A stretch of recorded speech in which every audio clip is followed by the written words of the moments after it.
وزارة الداخلية تكشف سبب تفاصيل خطف طفل بمنطقة العجمي بمحافظة الإسكندرية. يا هل ترى كان إيه السبب؟ ويا هل ترى إيه الحكاية؟ يلا بينا عشان أحكي لك التفاصيل الكاملة في أصل الجريمة. بس يا ريت تعمل لايك وشير كتير للفيديو، لأن الفيديو مهم جدا جدا وهتتصدم حرفيا من اللي هتسمعه. يلا بينا.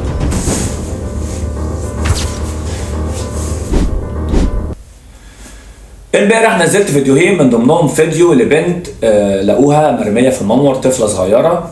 النهارده عايز اقول لكم ان تم القبض على البنت والولد. بنت عندها 15 سنه عفوا، والولد عنده 17 سنه، والمفروض ان هي كانت مطروده من بيتهم وعايشه في بيت الولد دوت. وطبعا للاسف الشديد خلفوا من بعض وكانوش عارفين يتصرفوا ازاي، اطفال، فرموا طبعا الطفله دي في المنور. بس الحمد لله ربنا نجاها، وحاليا هي بتتعالج في المستشفى، والدكتور اللي عالجها سماها نجاة عشان ربنا نجاها.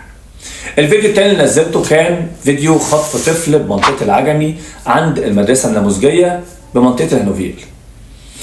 النهارده تم القبض على الشاب اللي عمل كده، وهتتصدم لما تسمعوا كان ايه السبب. الشاب ده ما كانش بيخطفها عشان خاطر اعضاء ولا عشان خاطر يبيعه ولا الكلام ده كله، لا خالص.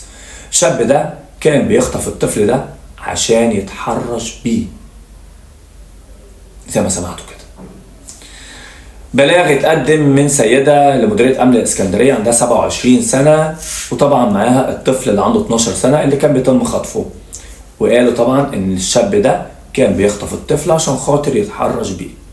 تم تحديد طبعا مكان الشاب دوت اللي طبعا تابع لدايرة اسم الدخيلة.